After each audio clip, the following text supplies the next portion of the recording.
What if an appliance emergency didn't have to be? If your appliances suddenly decided they were done, don't stress. Best Buy has you covered with a wide variety of major appliances from trusted brands, in stock and available now. So you don't have to worry about laundry piling up, refilling the fridge, or that big dinner party you're hosting. Because Best Buy has the knowledge and expertise to get you the right appliance for your home. Learn more at bestbuy.com. Best Buy. Imagine that. Don't chew on that, Max. Cooper loves that chew too. Oh, now he's into Cooper's food. Wow, he is loving it.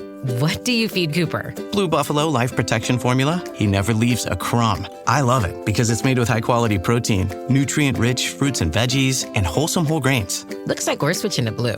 Blue Buffalo foods are made with the superior ingredients your dog needs to thrive. Can your dog food say that? Visit feedbluefood.com to learn more.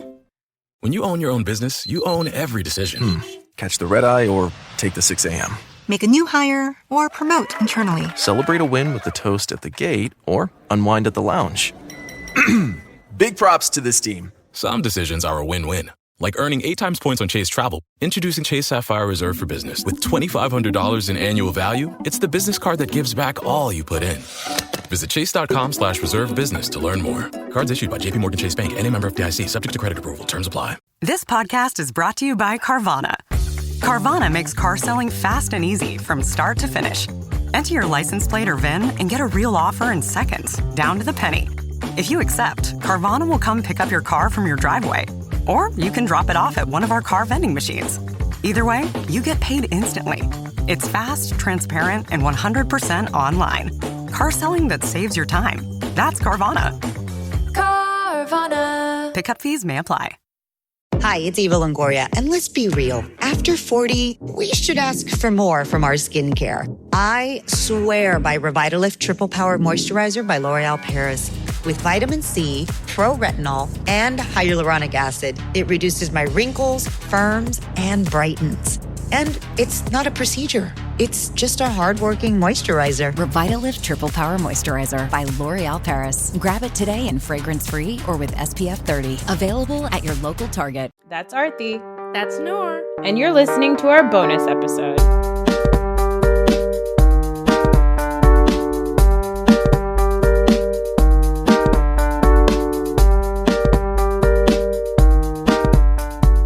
What's up, you beast? What did you say? I said, what's up, you beast? How dare you? Beast. How dare you? Do you just catch yourself thinking that from time to time? I do like to. I wonder if there are people that I can refer to as beasts, but I think they need the context. So you are the only person I can say that to. I'm the only beast you know. Yes. Well, I mean, if I actually know a beast, I wouldn't refer to them as a beast. I am a coward. I'm not trying to get mauled by Vincent. That's a very specific joke that, like, of our 50 patrons, I think, like, one person will get. Well, that's the one person, as you know, if you remember my age thing from last week. Yeah. That's the one person I want to connect with. I wonder if that's the reason why you connect so much with people born at a certain age, because I think, like, you know that they'll know your pop culture. Yeah, it's really anything to not talk about anything real. Like, your pop culture references often are from the early 90s. Early 90s, I think for sports, I can probably go like mid 70s on, because I watch like a lot of sports documentaries and stuff like that. So, you know, all this old baseball stuff really helps me out with the old white dudes. You do love to, like, go to a dive bar and talk to just, like, older Irish and Italian, like, white men. Yes, but that's only because those are the people that are at the dive bar. It's a matter of convenience. I once went to the same dive bar, and there was a lovely older African-American lady there who I talked to for an hour and a half. Do you know her name? Absolutely not. She doesn't know my name either. I was hoping to run into her, but that dive bar is closed. Oh, thanks a lot, pandemic. It wasn't actually the pandemic. It got destroyed during the hurricane that we Oh had in my September. God, that's even sadder. Thanks a lot, Yeah, climate change. Yeah, they keep updating their Facebook about like where they stand with like the insurance policy, and Oh my they had somebody. God. Yeah, it's a real dive bar. Oh my God. I don't there is a very inappropriate joke to be made here about like flooding and it being a dive bar. What's But the I'm not joke? gonna make it. I Say the am joke, you bitch. because I'm a piece of shit. Anyway. I recently told on our regular feed, I did an episode with our friend Tom Hamlet, and I think that actually I need to do a Patreon episode with you and Tom. Okay. Because so Tom has a podcast with his sister Kix called Dumpster Dive. And when I released our episode, what? Her name is Kix? It's Kate, but she goes by Okay. Kix.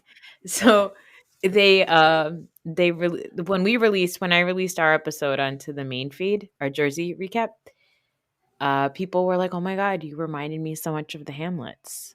So I actually think that we need to do an episode with me, you, and the Hamlet siblings. Is this a West Side Story situation where I fall in love with Kix and then you and Tom try to talk us out of it, and then we do like a little snap dancey thing, and that happens? No, because I would be thrilled. Oh, okay. But I actually think you'll fall in love with Tom. Oh, mm-hmm. I'm open to any possibility. Yeah, exactly. Anyway, I don't know how we got on this topic, but regardless, today we're talking about Real Houses of Potomac, season 3, episode 2. Episode is called Meet the Press, and it is known famously as the episode where Karen Huger holds a press conference to talk about her IRS woes. You asked last time for a very Karen specific episode, and I think this is the most Karen specific episode there could ever be. The only one I'd say that is more Karen would be the end of season 2, which we got glimpses of because I did make you watch a couple of clips from season 1. Mm-hmm. And you saw a glimpse of Karen's party that she had, a housewarming party at her new home in Great Falls, Virginia. And I don't know if you noticed what the theme was for that party. I did. I had a question for you. Yes. Because one person who I believe is not on the show anymore did not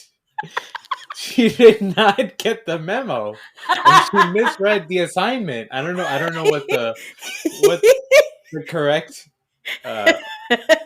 mm-hmm. Is that the reason that person is not on the show anymore?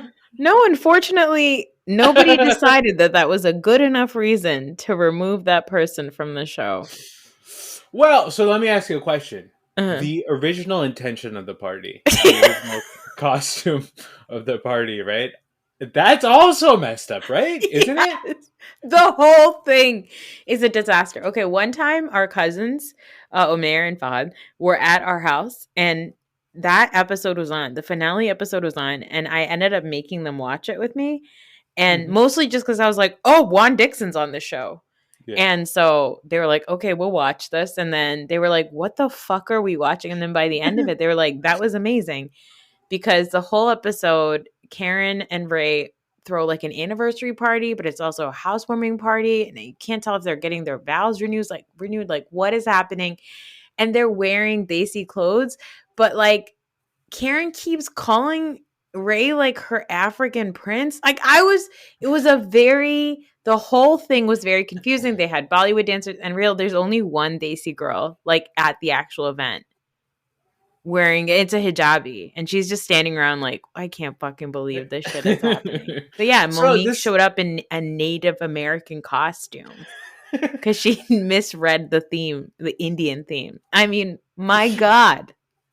Yeah, so I only saw a glimpse of that, right? I was like, this is and then I was like, no, that can't be the reason why. But then they showed her again. Yep. Yeah. But I don't know. Would you be offended if you were invited to that party? Now, they are minorities, obviously. This is where it gets a little bit tricky. Because I wouldn't.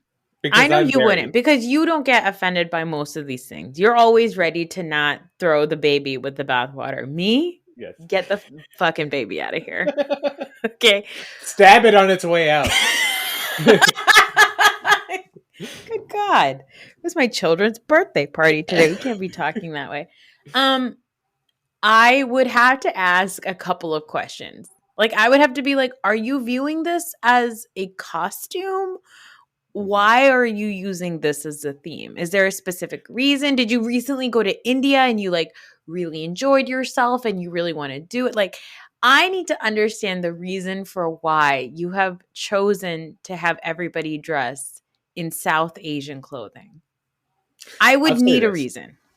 I'll say this. The clip that I did see, and this may be true of the show overall, but all of the women, gorgeous. They all look so good. They're the prettiest. In my opinion, the women in Potomac are the most gorgeous women on Bravo. Yeah. Like, they just look so, like, I think Giselle's wearing like a sari. Yeah. Like a tiny blouse. Oh my God. So hot. I know. Honestly, even Monique in her Native American costume looked amazing. Oh, that was Monique? That was Monique. I'll say this. I don't know why I didn't notice Monique last time as much. Probably because she was pregnant, which is kind of good for me, which tells me that's a fetish that apparently I don't have. But Monique is so attractive. She's so pretty. Hurts. I know. It hurts that she's an anti-vaxxer. Nah, I'm okay with it. She's from Jersey. I know. Yeah, good. You're pretty much ready to like ignore most people's problematic stances. You know, the tough one for me, you don't understand this reference because you're not a pervert. But okay. Jenna Jameson, do you know who Jenna Jameson is? Yeah, of course I know. She was like this big Islamophobe in the early 2010s. And the 16-year-old in me had like the most confused boner, like mental boner. Because I was like, I can't believe this is happening. She was talking about like takia. You know what that is, right? Yeah. She was like, oh, that's what all Muslims do. I'm like, what the fuck, Jenna? Yeah. You have a history. She still is.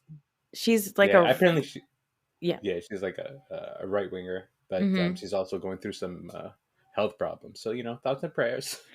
Okay.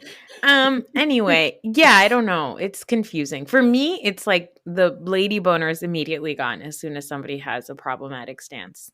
Like, I don't even like Chris Pratt anymore. You know that. Oh, God. That's a mistake on your part. No, it's fine. The Kim Kardashian joke in the... Okay, I know. It's such a good joke. God. I know. Listen, Chris Pratt, it's like hard for me to understand like what happened. Like, it feels like to me that at some point Chris Pratt like found God and then was just like, I'm a different person now. Like, he like got hot, found God, and was like, honestly, I prefer the chubby Chris Pratt. Well, I don't have a problem with people finding God, obviously. And it does feel like, with him, it feels like it is all based off of his religious or whatever. I mean, I don't even know how problematic his views are. Oh my God, have you seen his posts about his wife?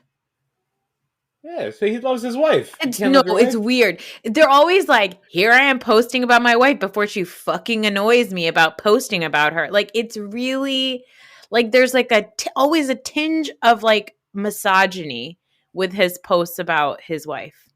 So let me ask you a question. Chris Pratt talking about his wife and God versus Gwyneth Paltrow talking about her love of West Coast rap music. What is more annoying? You know, I'm going to go with Gwyneth Paltrow. But then I'm like, is that my internalized misogyny? Yeah.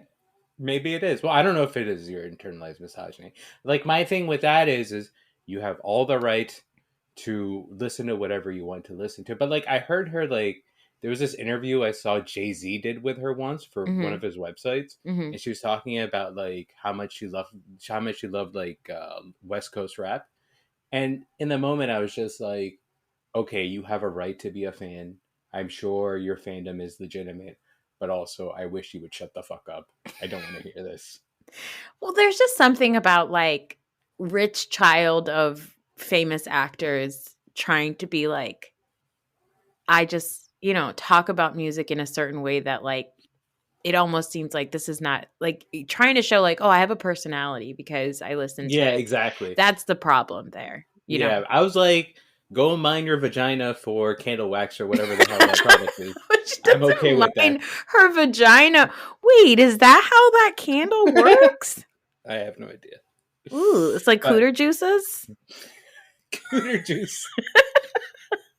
Anyway, we got to get this episode started. It's 12 minutes in and we haven't even talked about it. Did you take your Edward? I have not. I ran out of Edwards. Oh, I've got some. You gave them to me. I know, but so I can't do the Edwards because I don't have them. I got to go get some. Oh. So I have to smoke, and I can't smoke and talk to you because I turn into a different person. Oh, okay, a beast, perhaps? By the way, somebody left us a message saying, how do I join a Patreon tier where I can take edibles and hang out with you and your brother and talk to you? We should mail the edibles to the person across state lines. Totally legal. Totally legal, yes. Yeah. We will use my prescription and break multiple federal laws. Okay, anyway. And that ties into this episode because the Black Bill Gates. I know, under some trouble. Now, I will be honest with you. I was really trying to get through this episode because it's 10:30 at night on a Sunday, and we usually record this episode much earlier, but it was a busy day for me today. No, what exactly happened to Ray? He just owes money, right? Like $4 million in back taxes? So according to Karen, he owes he doesn't know. One of the companies that he bought had back taxes that they owed. So apparently, but there's also some personal back taxes that are also owed potentially. Who knows? I don't know. It was in the Washington Post. Yeah, but more importantly, it was in the shade room and like gossip. So episode 2 starts with Monique moving into her palatial mansion, and Karen comes over to Monique's house in a brand new, potentially $100,000 car. Mm-hmm. And Karen's just living her best life. She doesn't care that she owes money to anybody. Yeah. Monique has a famous shark tank in her kitchen. What do you think about a shark tank in somebody's kitchen? I'm not big on aquariums overall. Yeah, they're kind of gross. Yeah, it's like, well, I'm not big on pets anyways, but I don't get the appeal of it. Yeah. She names one of the sharks the Grand Dame because according to Karen, she and the shark have a lot in common. I will eat you alive, you best fucking believe. And if you mess with my family, I will bring you back from the afterlife and do it again. So this episode of Karen, do you think she's delightful? So actually, I don't know if she's... I want to watch more of her. First of all, I loved this episode. I think I may have enjoyed this episode more than any of the other episodes that we've seen so far. Oh my God! Because I think I love all of the women. Yeah. Giselle may be the funniest person on TV. But then, like, Ashley's hilarious too. Yes. She's so funny. And Karen's ding-a-ling. It's amazing. Yeah. And then Robin's like a shit stirrer because like when it started to die off, she just brought it back. Yeah. What's the other one? Candace seems like she has a lot of energy. Yeah. But Candace this was her first episode. Yeah, that's what I figured. Yeah. And who else is? And then Monique is just gorgeous. Yeah, she's like stunning to look at. I know, you could just like watch her. So, Karen and Monique have a very nice conversation, and Monique feels like, or Karen feels like Monique is genuinely concerned about her and she appreciates it. But she tells us there's a difference between supportive and being a gossipy bitch. And then it cuts to Robin and Giselle gossiping about Karen, and Robin and Giselle gossiping about the girls in the group is probably the realest. I think it's the realest portrayal of women like best friends together. Yes. Honestly, Robin and Giselle talking shit are like me and you. Me and you talking about her brother. Yeah, exactly. Robin tells Giselle that she and Karen went on a lunch, and Karen told Robin it takes million to owe millions. and Giselle says, you owe millions, but you have no millions to pay millions. So good. What do you think about Giselle's boyfriend, Sherman? I had a lot of thoughts about this because she said that she met him at the gym. Mm-hmm. And I was like, I fucking go to the gym because I'm sure Sherman's a really nice guy and it looks like he's, got a lot of things going for him. Mm-hmm. But he doesn't look as good as I would expect Giselle's boyfriend to look. Let me put it that way. But he seems like a really nice person. Okay, so I have a couple questions there. Do you feel like you deserve a Giselle, or do you feel like Sherman doesn't deserve Giselle? So, Mike, I don't. I would. In general, I am all for dudes out kicking their coverage. Yeah, I'm aware. It's the only way I think I'm ever going to be able to find a mate. First of all, yeah, because I any woman, but you're a beast. Yes, I'm a beast. No, because I don't know what the protocol is at the gym, because I'm never approaching a lady at the gym, because from what I understand, that is the worst way to go about things. Right? Mm-hmm. Mm-hmm. So that's all I thought about. I was like, how did he approach her? I think hot people do approach each other at the gym. I think it's like fat fucks like me and you that are like, I feel uncomfortable. So that's my point. Is Sherman a hot person? No, but I think he knows that that's okay. Like, I think he's been around enough hot people to know that. Now, Sherman, I'd like to remind you, is a gentleman who we later on find out breaks up with Giselle because his ex-wife is brought on the show, and it is exposed that Sherman may have done something inappropriate at a park or in a public place and was arrested for it. Oh my God. That's the guy. I remember you mentioning something about that. It could possibly was masturbating at a park, possibly was getting fellatioed at the park, possibly was soliciting sex at the park. Just based on nothing, I would say he was masturbating at the park. Maybe he was just like at the gym and he saw Giselle and was like, I gotta go. Yeah, but why don't you just do it at the gym? Do you know what happens in the men's locker room? It's fucking disgusting. Okay, I just like everybody's just like beating it. No. They're just walking around. There's a lot of like old naked dudes just walking around. Yeah. You can tell their age. You know how you can tell their age, right? No. You count the rings on their shaft. No. No. Hey, Rio, I have a question for you. Like a tree, yeah. Have you ever heard of people who put pearls in their dicks for like pleasure? For pleasure? Yeah. Not pearls. I know what a Prince Albert is. No, of course we all know what a Prince Albert is. That's like the piercing, right? Yeah. No, there's some sort of like a procedure that happens where they put pearls inside of the dingling. Inside the vas deferens? I don't know. Okay, never mind. You don't know about it. We'll follow up later. We'll talk offline. Anyway, Ashley hosts a young gals brunch, and Monique tells her about Karen's fancy new car.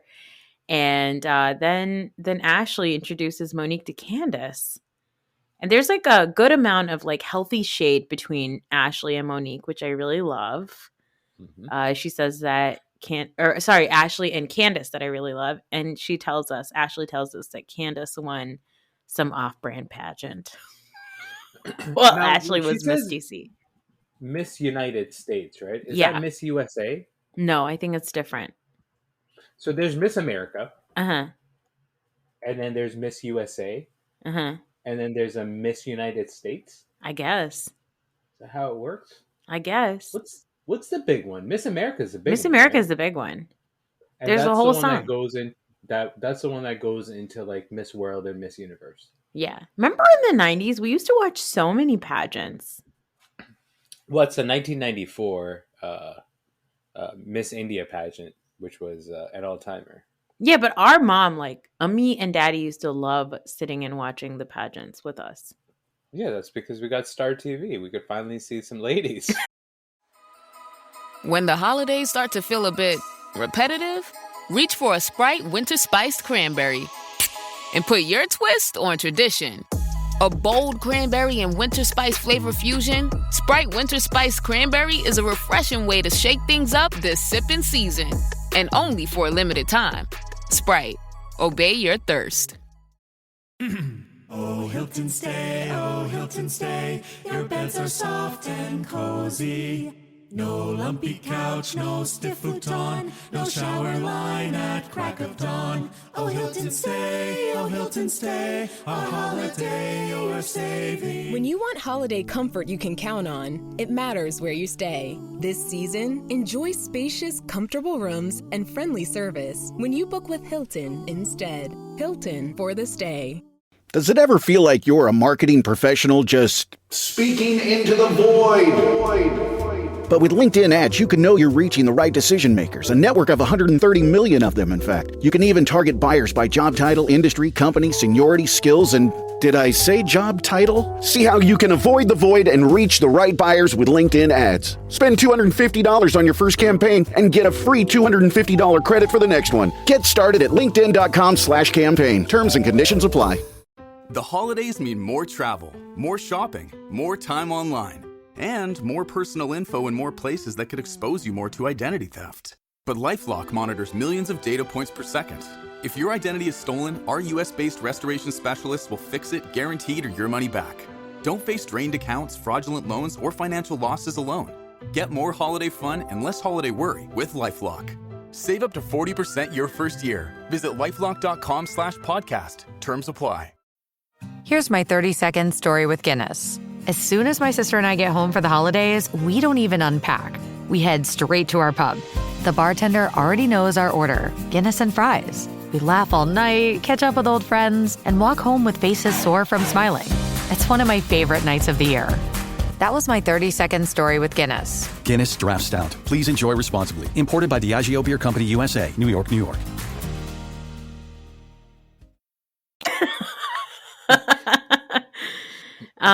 I want to note that Monique and Candace really hit it off. And Monique says, I really like this Candace girl. When she's talking, she's doing all this and she wags her finger around. And Monique says, like she might hit you and I might have to hit her back. Raheel, it's important that Monique is saying this laughing. Because the reason why Monique is not on the show is because Candace did exactly that to her in like a nagging way, like in like a fighting way. And Monique hit her. No. Pulled her hair. I was just like, oh my God. This is like watching like I don't know, like a M. Night Shyamalan movie. I'm like, I can't believe this is happening. An origin story? Yes. So when that was happening, right, you could tell right away that this is going to be a volatile relationship. And God. You've seen that happen in person too, right? When like a new person is added and they're too chummy too quickly. Okay, real. This is like the number one reason why I am kind of not nice to new people is because I feel like this has happened to me in my youth where it got too hot and heavy too quickly in a friend group. And the next thing I know, I'm like, I fucking hate this person. So now when anybody gets too chummy with me, I'm already like, I already fucking hate this person. Yeah. Yeah. Now, the meat of potatoes of this episode is Karen inviting the ladies to a press conference. It's really important that every time they show at the bottom, the Chiron, say Karen's press conference, they put press conference in quotations. Wait, before they have that, they show a scene where the Dixons are moving. Do you have any thoughts about your baby boy, Juan Dixon? Well, not him specifically, but the development that they are living in. Yeah. So Maryland. We know people that live there. Oh, yeah. I've been in some version of that development every year for the last 20 years. Yeah. Do you know Omer's friend Marriage? Yes. Yeah, they live there. In that development? They're neighbors with Juan Dixon and Robin. He walks around? Yeah. In those sweatpants? Oh, my God. Ooh. I'd like to see that beast. What? Is that a terrapin in your pants, or are you a turtle? Yeah, it's coming out of its shell. Okay.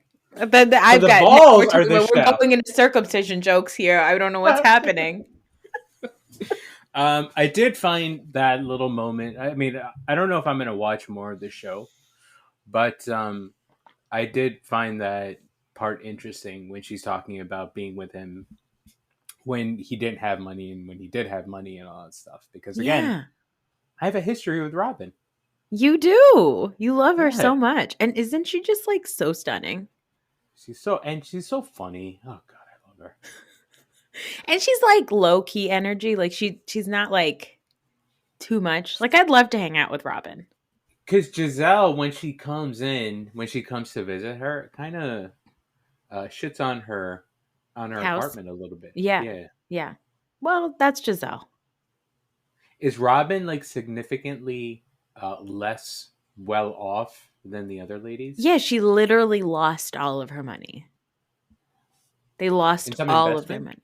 So there's a lot of seasons of this where Robin and Juan are just like getting their shit. I mean, Robin and Juan just moved out of that townhouse. Like they moved into another townhouse in that same development, but they just left that development this year. Okay. So like they have been really struggling. I mean, they lived in a gigantic home. I think season 1, they had to sell it because they couldn't afford to. I think that it was their house was foreclosed. And she talks about it in later seasons. She's like, I literally didn't know if we were going to come home and if the cops were going to be there to kick us out of our house. Like if the bank was going to just change the doors. That's tough, man. I know. It's very sad. So. Because, he played in the NBA for like 10 years. Mm-hmm. He was just around, but he wasn't like a super duper star in the NBA, but he must have made good, like, decent money, a couple million a year. Well, I mean, I think there's like a thing, right, of like a young athletes making a lot of money and them not getting like the financial education, like how to manage their own money. Like they spend it poorly, I guess. And then also later on, we find out that Juan and Robin, it's really sad. They had a friend who borrowed money from them, never paid it back. And it was so much money that person ended up unaliving themselves. Oh, man. And it was like very devastating to them. So tragic. I know. So speaking of like the financial troubles, right? Because I don't know if you're going to cover this later, but do you buy Karen's explanation? Oh, okay. Let's just get into it. Okay. So Karen has this quote unquote press conference at Charlie Palmer's Steak. And what do you think about Karen's ensemble? What was she wearing? She's wearing like the Gucci. Okay, what do you mean? Where was she? Were you not paying attention? She's wearing a head to toe, like Destiny's Child camo jumpsuit with a giant Gucci belt. Yeah, that's fine. She looked like I'm a survivor. She was wearing a different jumpsuit in the beginning too, right? Yeah, she's wearing a tracksuit jumpsuit. Oh, yeah. Also, very attractive lady. Yes. And she's like 60. Okay, I feel like if you and Karen were on a plane, oh my God, you would be her Matt. Actually, so that was going to be my question. When you hold a press conference, because we both know it's coming, with all your friends, I will be your Matt, right? Yeah, but except they would be like, "Who is he?" And I would say, "My brother." I'd present the receipts. Matt is there. Matt is there. She says Matt is part of her management team. And we see Matt. He's just tearing loose leaf paper out of a notebook. Just putting it on the table with number 2 pencils. There's a long conference table and all it has is peanuts and water. Yeah.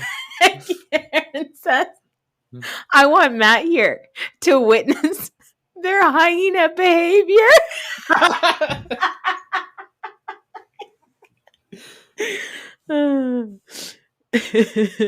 At the same time, while Karen is setting up this press conference, Giselle is at home and she's used her Cricut to make some fun t-shirts. What do you think about the t-shirt that Giselle has made that says God bless the Hugers, free Uncle Ben, #tax reform? The hashtag tax reform is the best part. Yeah. The free Uncle Ben. I wish she had that on the front because she had it on the back. It was like she put it on the back just as like, you know, if Karen really gets out of hand and I got a joke in my, she literally had a joke in her back pocket. You know? The Uncle Ben stuff, I wasn't sure if that's meant for me to laugh at. You know what I mean? I think somebody else was allowed to laugh at that. I was like, hey, you know what, Real? You make a great point. I retract my laughter from that one. Matt has printed and highlight. He has printed the tweets and he has highlighted Giselle's tweets in case nobody can look down and see where it says Giselle Bryant. Yeah. Ashley gets there first, and Karen is like, "Do you know Matt?" And Ashley says, "I do." And Matt says, "I'm sure I've been around." And Ashley just goes, "Sounds great."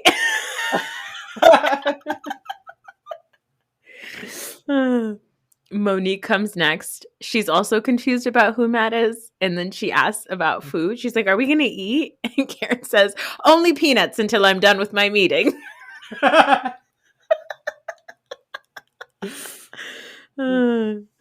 Then Giselle and Robin arrive. And Giselle only shows Karen the front of her shirt that says, "God bless the Hugers."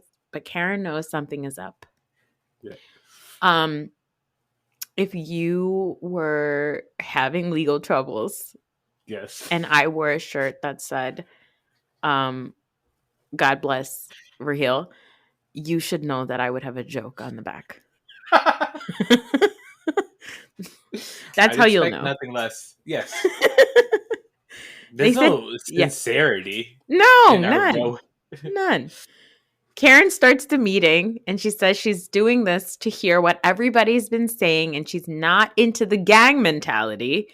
And if she hears attack, the meeting will end abruptly. And Giselle says, "Is that why you have him, the white guy here?" What's to that? And Karen's like, "He does everything. He's my everything. He's Pud Press. He's everything. I just want him to document how this goes down." And I was like, "Karen, this is on camera. You're on a TV show." Oh boy. And so Giselle's she did not, by the way, she did not extend the wardrobe budget to poor Matt and his tie. Okay, that was like a clip-on tie. Yeah. I feel bad for Matt. I don't. Monique is like, Giselle's like, "You taking notes?" to Matt. And then Monique is like, "Can I order a drink? Can I do anything?" Karen's like, "Matt, can you take care of this?" So Giselle's like, "Oh, so he's the waiter?" Robin's like, "How long have you guys known each other?" And Matt says, 12 years. And nobody believes him. Then Ashley's like, "Oh, I thought you were an attorney." Karen's like, "No, he's my friend." By the way, to this day, nobody knows what Matt does. But has he returned? He's been on multiple episodes, just standing in the back doing things. And then if you go on his social media, he is like a housewives leech. Like he's in the back of many different housewives shows, just like kind of lurking. Like, I don't know if he was maybe like a production assistant at one point sometime in Bravo, and then he just became friends with them. But I just call him Karen's very close friend, non-attorney, non-accountant friend. Karen then passes the tweet printouts. Actually, Matt passes out the printouts of the tweets to the table. And Monique, I just want to know, Monique under her breath says, "Don't be passing my tweets. I'm ignorant on Twitter." I was like, "Oh, you are ignorant on Twitter." Because she had been peddling 5G theories about COVID. Well, maybe we should look at it. Let's see what she has to say. What? Stop it.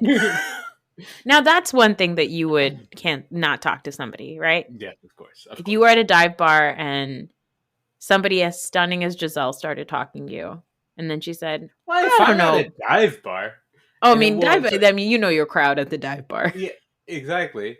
No, but I would try to go from the absolute craziness of the 5G in the vaccines, Mm-hmm. and I would try to steer it more towards like, okay, let me talk to you about why you mistrust the government. Right? Try to find some Oh, sort of common ground. wow. That's the way Interesting. you do it. Yeah, you don't Mm. throw a drink in somebody's face.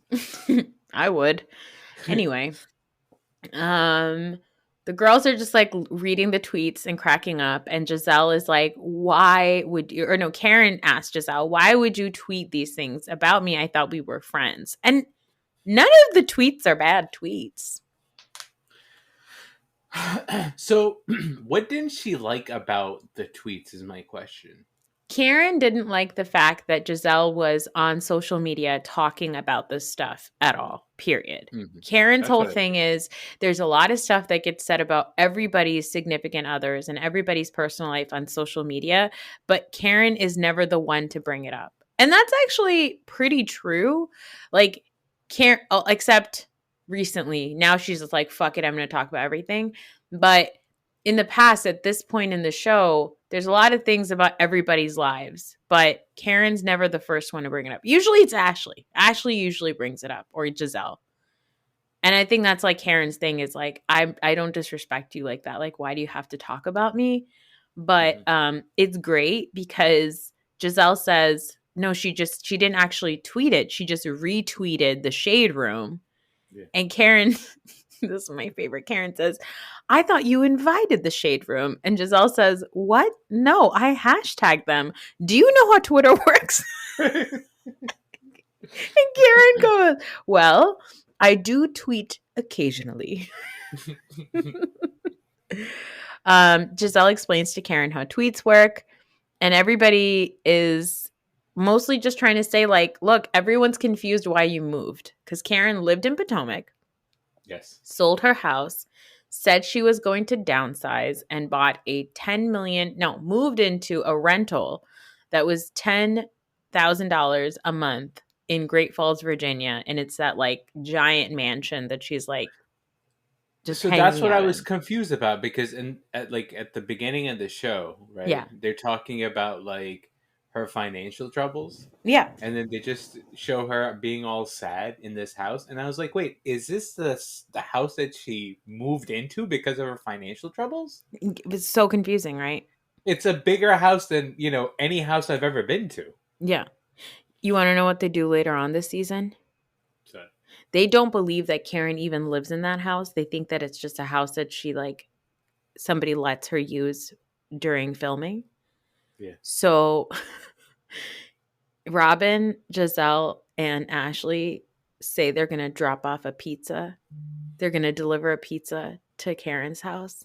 So they drive from Potomac to Great Falls, Virginia, which is like a significant drive. Yeah. And Robin dresses like a pizza delivery guy. She puts on a costume. And then they're eating the pizza that they're going to deliver to Karen in the car. And then if it's Potomac pizza. Oh my God. What if it's Alito's? Oh my God. I know. So they do that later. But anyway, nobody believes like why Karen. The thing with Karen is like she talks like she calls herself the Grande Dame. So like anybody who I know in real life, if they ever talk that way, I would be like, you need to act like a normal fucking person, right?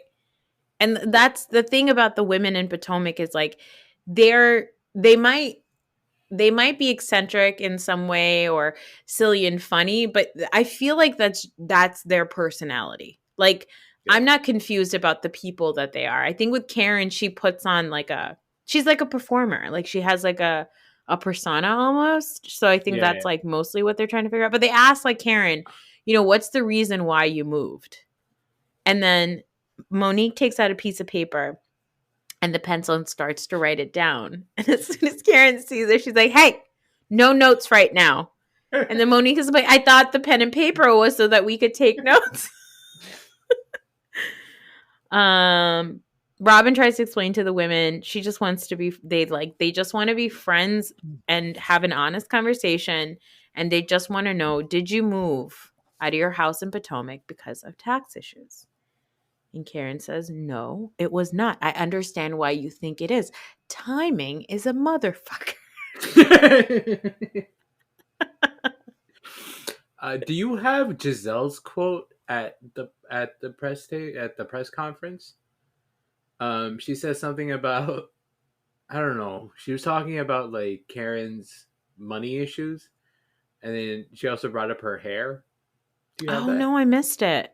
Oh, so good. I gotta find it. Ah, damn it. All right. Listeners, write us in.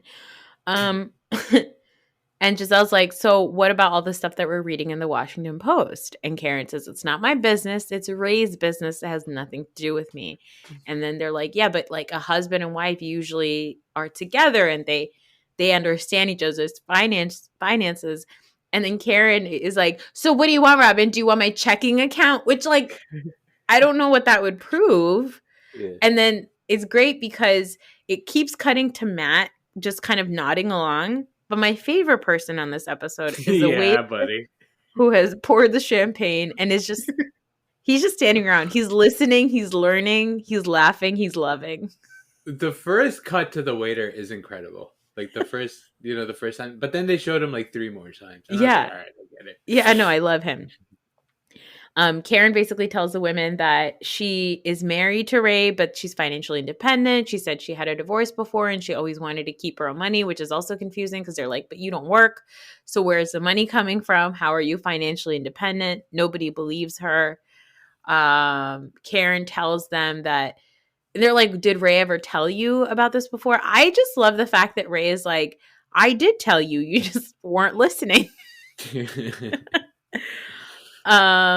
And then that's it. She's like trying to explain that this is not her legal matter. This is Ray's legal matter. She can't really talk about it. And that's it. She doesn't want to talk about it again.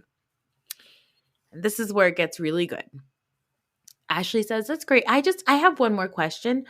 Are you being indicted at all?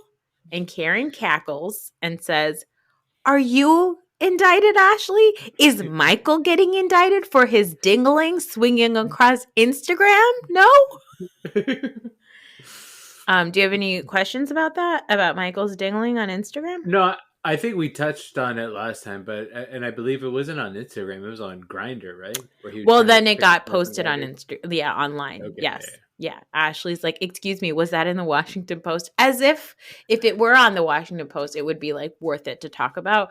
It's funny that Ashley says this because 2 seasons later, they're all over the news because Michael is being charged against by the camera people of the show that they're on for being inappropriately touched by Michael at the baby shower at the last episode that we watched. The Subaru Share the Love event is on from November 20th to January 2nd. During this event, Subaru donates to charities like the ASPCA, helping support more than 142,000 animals so far.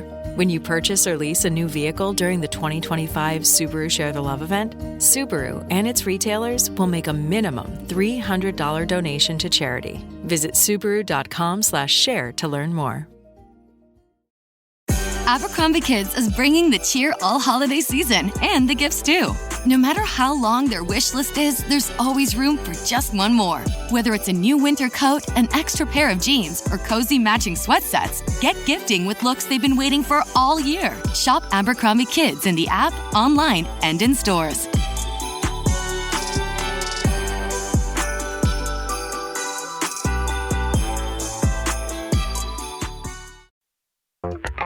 This is Jason Momoa, and I'll be your finance professor today. Welcome to Banking Smarter 101 with Chime. Bam! First lesson, sign up for Chime and set up direct deposit. You'll be joining millions of members banking fee-free. Second lesson, get cash back on eligible purchases while building credit and a higher APY on your savings.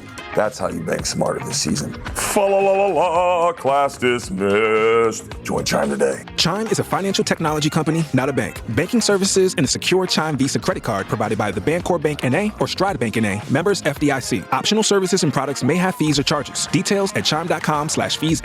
With a qualifying direct deposit, earn 1.5% cash back on eligible secure Chime Visa credit card purchases. On-time payment history may have a positive impact on your credit score. Results may vary. APY means annual percentage yield. Learn about credit building and more at chime.com. Walmart Business is in the business of saving you time, money, and hassle. Whether your business started in a garage or is a garage, Walmart Business has the tools to help you get where you're going. Tools like free shipping, multi-user accounts, and just about any item your company needs. Even a double filtration cyclone dust collector. Yep, even that. Sweet. Walmart Business. It's the Walmart you love. Now for your business. Learn more at business.walmart.com. Terms apply. This episode is brought to you by... Oops. I've got a box of Cheez-It crackers staring at me, and I just wanted that irresistible cheesy crunch. Sorry, that was a total snacksident. What was I supposed to be talking about? So salty, so crunchy, so cheesy. Whoops. Lost my train of thought. I've heard of brain freeze, but brain cheese? I'll just have one more Cheez-It cracker, and then I'll get back to it. That's amazing. I know. I thought that Ashley's question was legitimate. Yeah. I think that's a legitimate question. And I thought, Karen's entire strategy with this press conference just fucking confuses me. Well, there's no strategy. Because what's the best case scenario for her there? Was she just hoping to talk down to the women and then they'd be like, oh, yeah, Karen, you're right. Yeah. You were wrong. But because she doesn't want to take any questions. Yeah, she doesn't want to take any questions. She doesn't want to really provide any information. All she's trying to say is that it's not her problem and that it's a legal matter and she can't talk about it, which, all of that could have been taken care of in a text message. You didn't have to invite everybody to a steakhouse where they're not even allowed to order food. They're eating peanuts. And this is just great. I just love when Ashley and Karen start going at it because they're just like bickering. Excuse me, was it in the Washington Post? Put your finger down. Get your finger out of my fucking face. I'm asking you a simple question. But again, you always have to pay attention to Giselle and Robin having the best time of their life. Giselle says, not a ding-a-ling. Robin says, who says ding-a-ling? It's so good. Karen tells us, your man was up there meeting people in London through the grinder. I really do feel like when sometimes you tell me gossip about your friend circle that like I'm not really friends with. Hey, come on. No, anonymously. I don't know anybody's name. Yeah. Don't worry. None of your friends are subscribers to my Patreon. I feel like we really are Robin and Giselle having a great time. Just giggling away. It's a way to spend 30 minutes because we're all about to die soon anyway.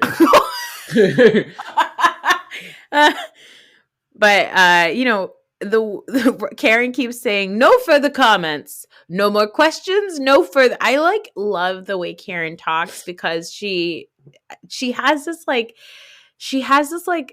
Broadway performer like cadence and projection to her voice where like she gets like this accent and I'm like, what is that accent? Where is Karen from? What's her backstory? She's from Virginia. And how did she grow up? So we actually find out later. She's from Surry County, Virginia. Important for you to know because recently Karen was named the ambassador of Surry County. And we were like, what embassy does it have?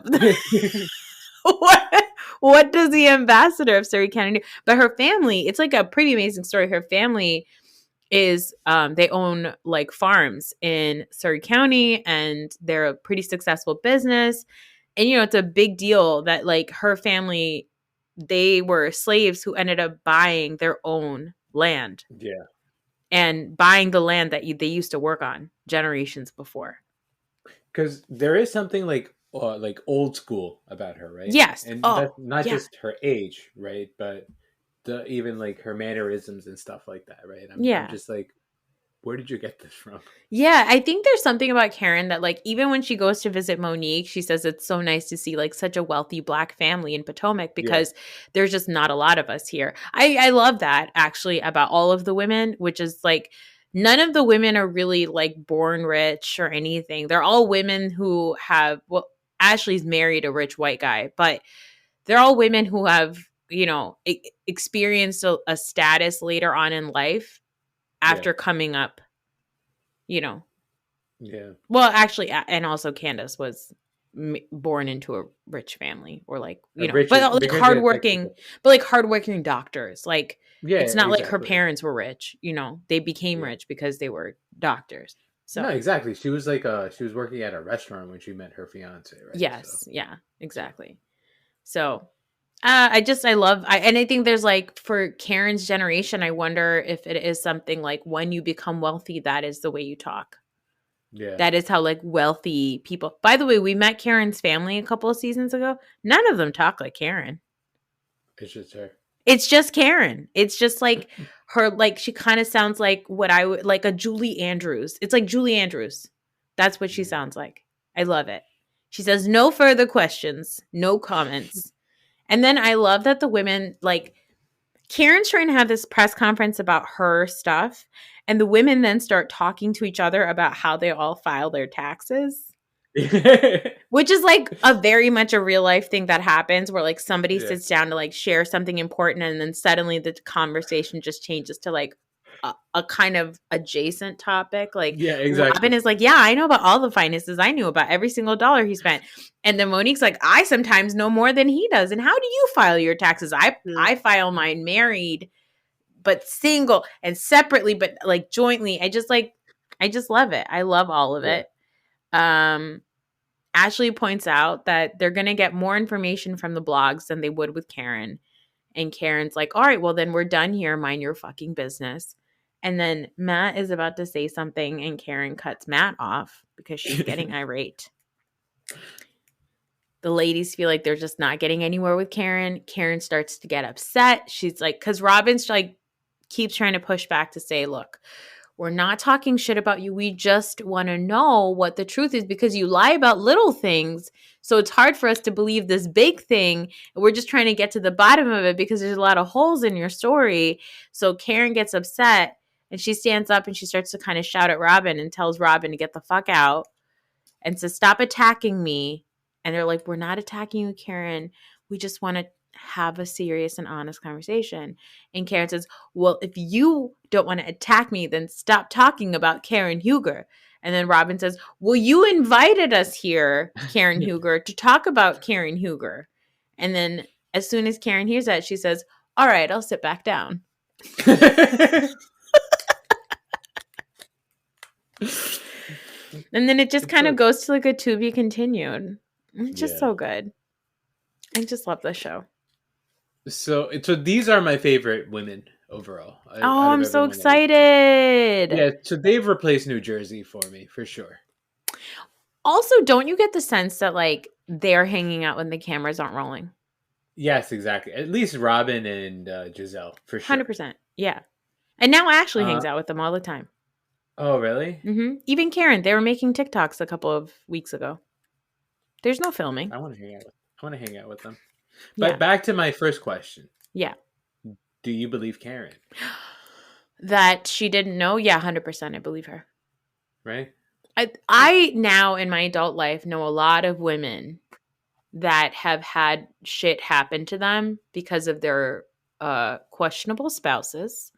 Yes. And so I believe it because I think that unfortunately there is something that happens when there's something that women are conditioned to kind of put up with, which is like if he's taking care of you, don't ask too many questions, you know? Yes. And I am not I don't believe in that. As you know, I ask perhaps too many questions. Yeah. So like it's different for me, but I've seen a lot of women kind of turn a blind eye to things because everything else is lining up. Like Karen had a son when she met Ray. You know, that son is older. He's taken care of. Like, you know, her kids, she's got a daughter with Ray. Like, I think her kids have a good life. Why would she question financial troubles? And if whatever answer she gets from Ray is good enough for her. Yeah, and I don't think she would ask him. No. Even in all the craziness, right? So just based off of, you know, my history of, you know, people that I've dealt with in a professional sense that have found themselves in similar situations to Raymond. Yes. The way that it went was, you know, they struggled, even if they struggled together for a long time. once that money started to come in, right? The wives were okay being distracted. Yeah. Mm-hmm. You know what I mean? And Mm-hmm. that's not like a slam on them or anything like that. But you know, they just got busy either raising the kids or, you know, just kind of living a rich housewife life. Yeah. And that happens a lot. And you Mm-hmm. know, some of them were like willfully negligent of some of the behavior. Mm-hmm. Even like, you know, Would you say marital. willfully negligent or willfully ignorant? So willfully ignorant on the financial stuff, Uh-huh. willfully negligent on the extramarital stuff. Oh, yeah. Mm-hmm. Mm-hmm. Yeah. You know, because there's no way they didn't know. Yeah, I have a friend who's still don't know what her husband does. He's traveling all the time for work. And like we're all secretly convinced, like the rest of us are like giggling, not giggling. All the rest of us are whispering, like Giselle and Robin. Maybe not like Giselle and Robin, because they're making jokes. We would never make a t-shirt, but maybe we would. But we're like, I'm pretty sure he has a whole other family somewhere. Yeah. We have no idea what the husband does. He's always traveling for work. The money is always like questionable. Yeah. The wife, like, you know, she's raising 3 kids by herself most of the time. And she's just like, when he's home, she's just like so happy that he's home that she doesn't want to pick a fight.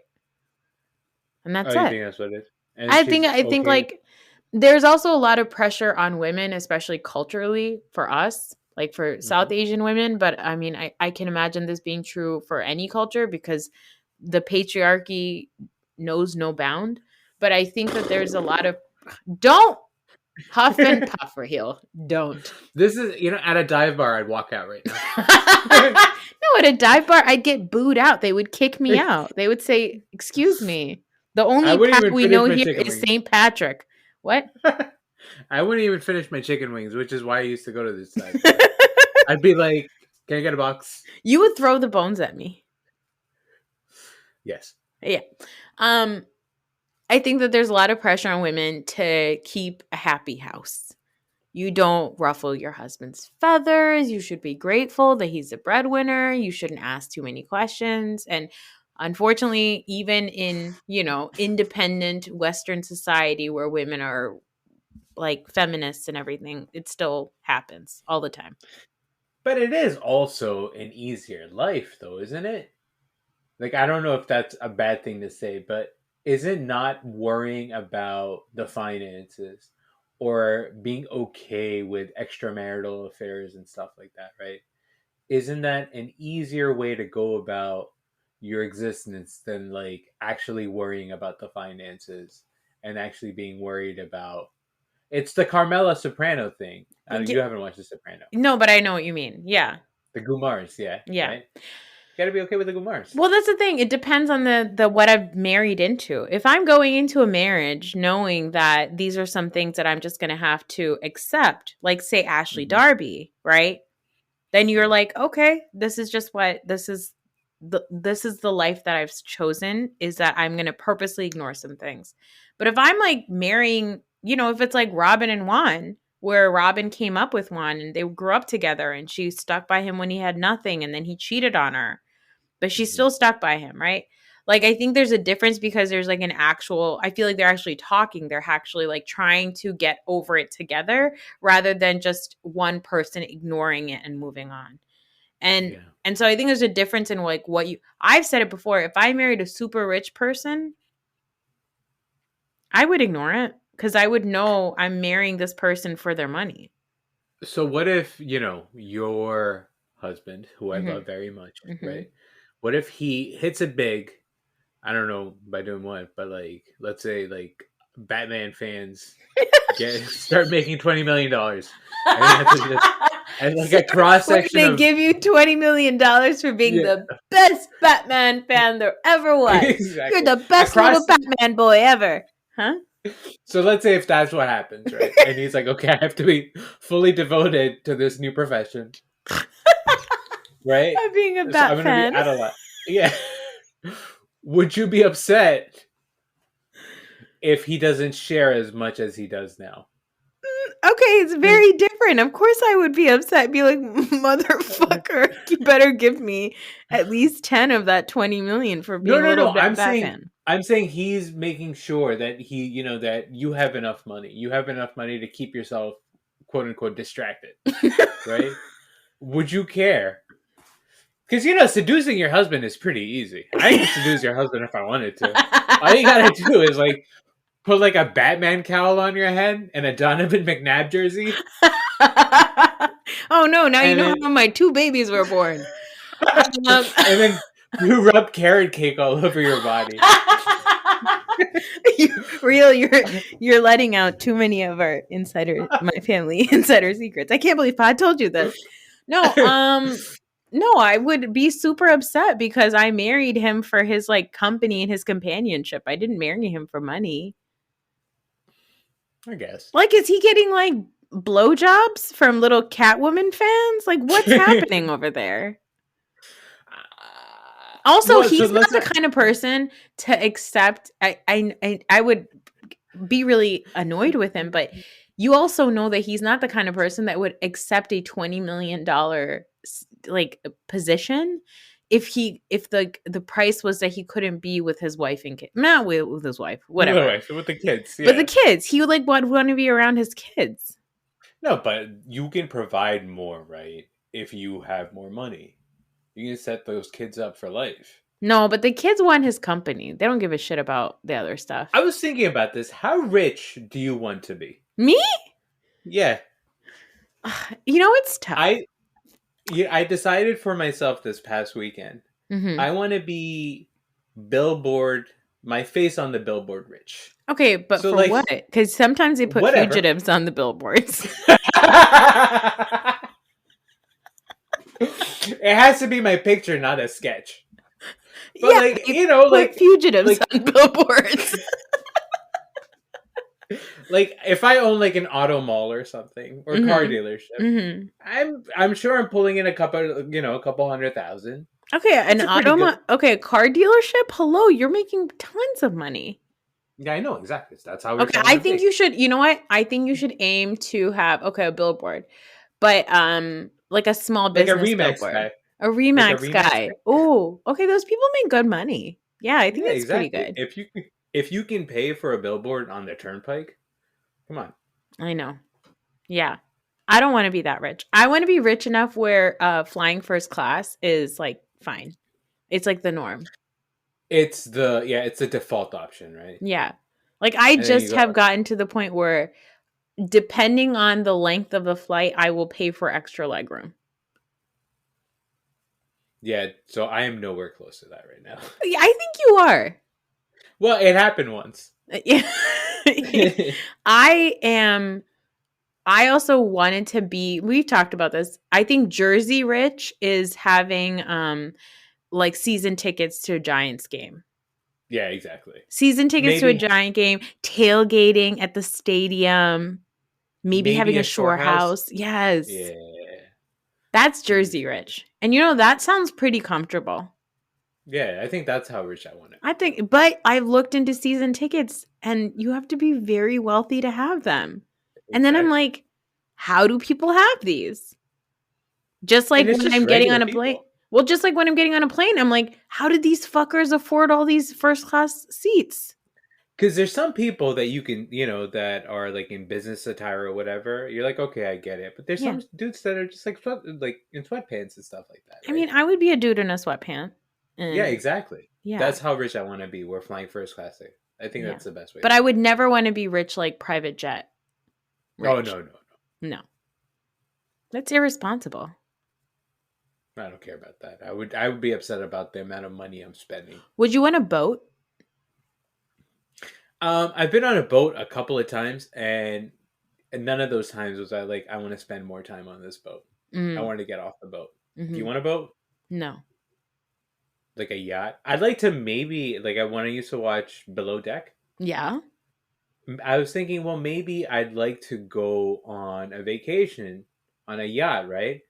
But then, like, they're expected to leave tips that are like tens of thousands, and I was like, "Fuck that! I would never do that." Yeah. I mean, but that's the thing is like, I think to myself, I would never do that. But then I'm like, oh, they're so rich that leaving a $10,000 tip is like not a big deal. And No, then I'm exactly. Like, I cannot be that rich ever in my life. I think that the people who are getting the tip completely deserve it, right? But me personally, I don't ever want to be in a situation where I'm like tipping $10,000 to somebody. I'd give $10,000 to somebody, if they needed it. Yeah, but, you don't like to be helped like that. No. Not for you. I've been on like a day trip on a yacht. And you know what? After a little while, I want to get off the boat. I've been on a cruise and I've been like, I'm done. I'd like to get off this boat now. Huh? We're not sea people. We're not sea people. I'm a land person. Yeah, we grew up in the sandy dunes of Saudi Arabia. And then Pennsylvania. Exactly. No water to be seen. Yeah, we're inland people. You know how like you go to a pond and you're like, oh, this is so pretty or whatever? Mm-hmm. It's always disgusting. Oh, it's ponds gross. Are gross, but real beaches are lovely. No, beaches are gross too. No, beaches are great. When's the last time you went in the ocean? In the ocean, probably 9 years ago. Oh my God, you have such a sad life. No, going into like the water and like going deep into the beach, like into the ocean and just like looking and like observing the silence and the sky. You know what my problem is? The What? stuff between my feet, like between my toes, I'm not a fan of that. Anything like slimy or whatever, and then like you walk on a shell or a pebble or something, you're like, what the fuck? Yeah, you're going to like the most disgusting water in New Jersey. No, but don't all beaches, isn't like the ocean floor No, filled, you get far enough, there's no ocean floor beneath you. I got to paddle? Yeah. I don't know. Sounds like too much. Paddle? It's called swimming. What are you, a dog? Beast. My idea of a vacation, as you know, is the 25 minutes I spend in a Quick Check parking lot. Just hanging out. Nobody's bothering me. Yeah. Listening to some sports radio, drinking coffee. Yeah. I think, first of all, I think this summer we should try to vacation a little bit. And I think one of the things we should do is go down to Potomac and visit Giselle. I would love that. I'd love to run into Juan Dixon and just pretend like I wasn't stalking him. I'm sure Aarti could set that up for us. Where is she? How is she? She's great. She's in India. She's coming back next week. This is over. This was it? I know. I think you'd still record next week. I feel like she's going to be jet lagged. All right. Yeah. That's fair. Yeah. All right. Well, this took many detours. I'm so glad to hear that the ladies of Potomac are your favorite women because they're my favorite too. Yeah. They're great. I don't know what we'll do next. Maybe we could dabble into non-Bravo world. Ooh. A different reality TV show. Maybe we can watch Meet Joe Black together. Oh, God.